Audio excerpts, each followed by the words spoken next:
No, look, there's no planes taking off under the Conservatives. They've sent more Home Secretaries to Rwanda than they have asylum seekers. They've been doing this policy for 2.5 years. Let's say hello now then to Yvette Cooper, Labour's Shadow Home Secretary. Hello to you, Yvette. Afternoon, John. So, Yvette, welcome. I mean, as we were coming on air, you saw the news, Lucy Allen, Tory MP, calling on voters to support reform in her constituency. I mean, another unhelpful story for the Tories. I'm not going to ask you about that. I want to ask you about Keir Starmer. And we heard, didn't we, a very personal account of him and his background. Now, we're familiar with those stories around Westminster. Most people probably are not.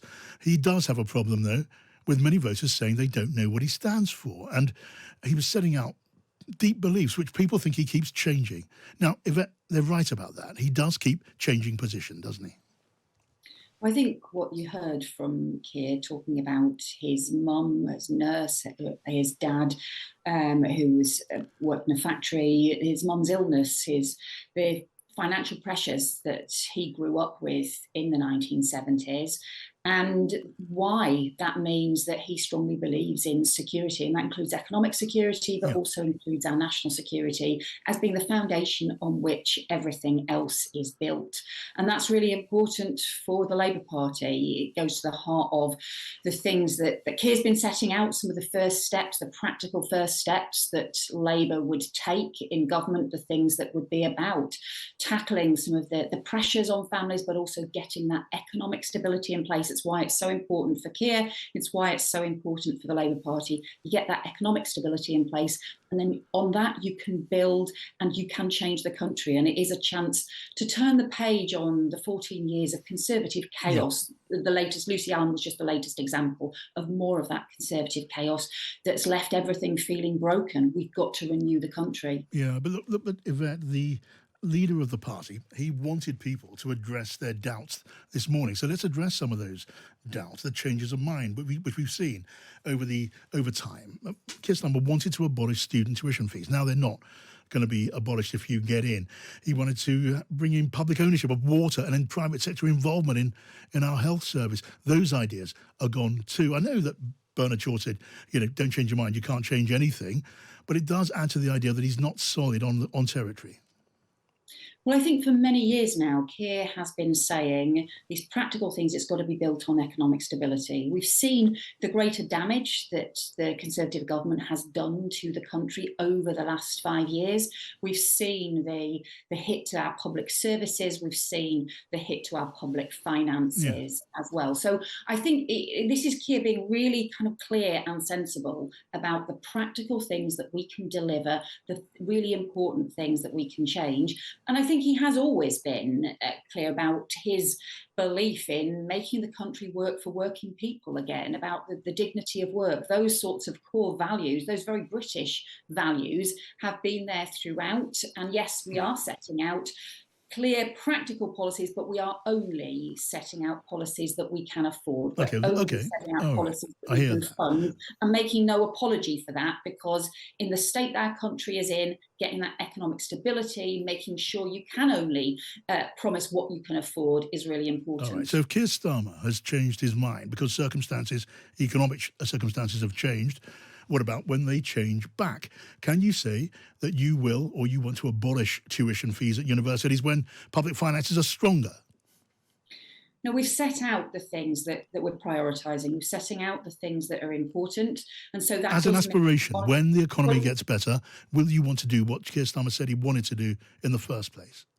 Yeah, so there was an old sort of approach that the Labour Party used to take, go back 25 years, 30 years, which was, let's just have a lot of different things that are aspirations, and it doesn't matter whether you can pay for them or not. That's not how we're doing things right now. That's not how Keir's doing things. We are being very clear about saying, these are the things we can deliver, these are the things that we can afford. And on education, that does mean recruiting 6,500 new teachers. It does mean being able to put mental health workers in schools because of the mental health crisis that our young people are facing. And it does mean paying for it by having private schools pay VAT like everybody else, because that is fair.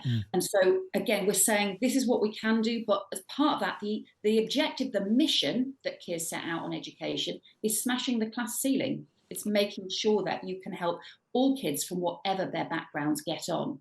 All right, so you're very tightly limiting the scope of your promises now. We hear what you are saying about that. I want to ask you a bit about your brief of Home Affairs and migration, including asylum seekers. But was the government wrong to stop foreign students bringing dependents into this country?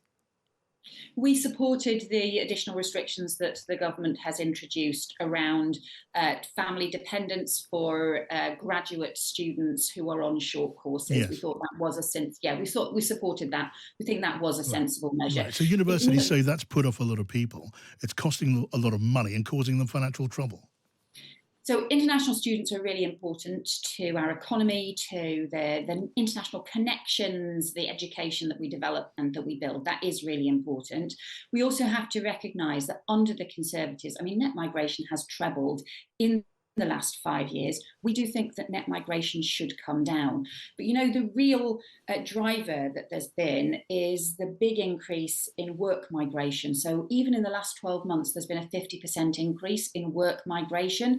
And that is because really there's been a failure on both the economy and on immigration. And so you've got all of these skills shortages where employers are recruiting from overseas because there isn't training here at home. So we argue, and Labour would introduce, is much stronger requirements linked to the immigration system, much stronger requirements around training, because actually we need to make sure we're delivering that training here at home. That helps us on both the economy and on immigration. All right, I want to get a word from you in our limited time on as it were, irregular migration, asylum seekers. We're clear that no planes will take off for Rwanda if you get into office. From day one, that won't happen. Do you also, though, need to be honest with people and say, under Labour's plans, we all need to be ready to accept a big increase in asylum seekers who are accepted into UK society? No, there's no planes taking off under the Conservatives. They've sent more Home Secretaries to Rwanda than they have asylum seekers. They've been doing this policy for 2.5 years, and it has already cost the taxpayer £300 million. Indeed, that's clear. That's clear. Rwanda, and they're so much is clear. more debts. So I just think, you know what I mean, there's a sort of sense, don't believe all of the, you know, Conservative ministers, Rishi Sunak's rhetoric about this, because time and again it's been proved to be total nonsense. But under Labour, if you get in, if you get in, there would be a big increase in asylum seekers who are allowed into this country and allowed more quickly into society. That just follows logically, doesn't it? No, so I think there's a sort of misunderstanding about the way the Conservatives' legislation works at the moment. So people are arriving. In fact, we've seen an increase in the arrivals on small boats. We think we need much stronger border security to prevent the boats arriving in the first place, and that's why Labour set out plans for a new border security command to go after the criminal gangs. People who have arrived here, there has been, and there's been a significant increase in the first few months of this year compared to the previous year.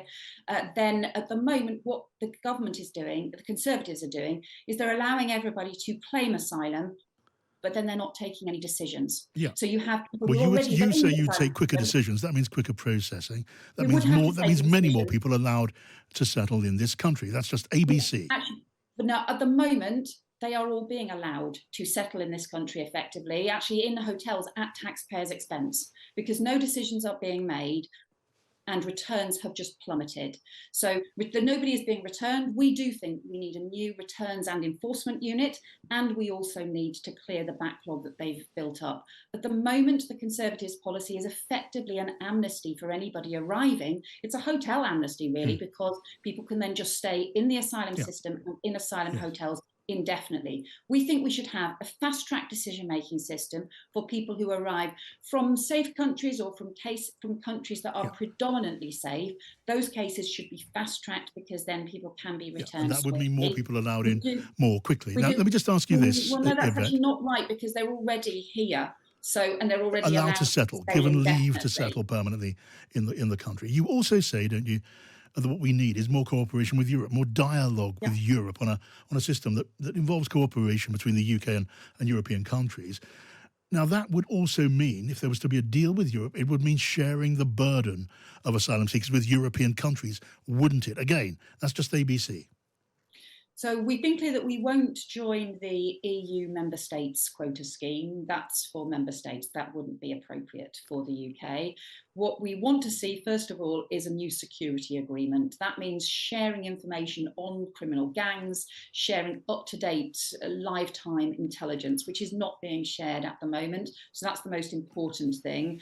We have previously said we would like to see a replacement for the Dublin scheme. That was a limited scheme, but it did allow for some returns, and it did also allow for children who had family members in the UK, unaccompanied child refugees, to be able to safely rejoin their family in the UK, Yeah. rather than being exploited by the criminal gangs. But the most important thing is to actually have that action in place to go after the criminal gangs. The new border security command that Labour would set up, with up to 1,000 new cross-border police, criminal investigators, and security and intelligence officers to be able to smash those gang All right. networks. And there's your plan. All right, Yvette Cooper, have to leave it there, but good to talk Thanks, to you as John. always. Thanks for coming on.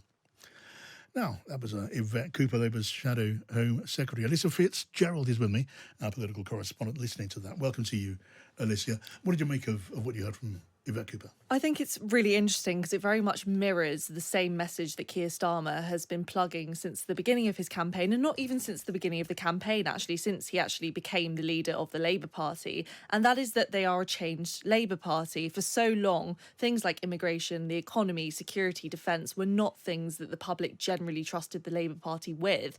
And what both Yvette Cooper and Keir Starmer are really trying to do is say that they are now that party. They are the party that has this under control. They do have a plan, and they will stick to their promises. And they have quite a big task in actually convincing the electorate that that is the case, though. Obviously, the Conservatives very easily at the moment can turn around and say to Keir Starmer, when you became the leader of the Labour Party, you gave us all of these promises. And now, of course, Keir Starmer acknowledging there's a lot of convincing still to do. He has, and he also gets a lot of flack at the moment for the fact it might be too late to convince the electorate of this. I mean, obviously, they do have a very sizable poll lead at the moment, but as Keir Starmer was saying in his speech earlier today, this morning, there are still so many people who don't know where they're going to vote yet, and that is the point of this campaign. It's Labour really trying to convince those floating voters, potentially former Conservative voters, who still don't know who to vote for.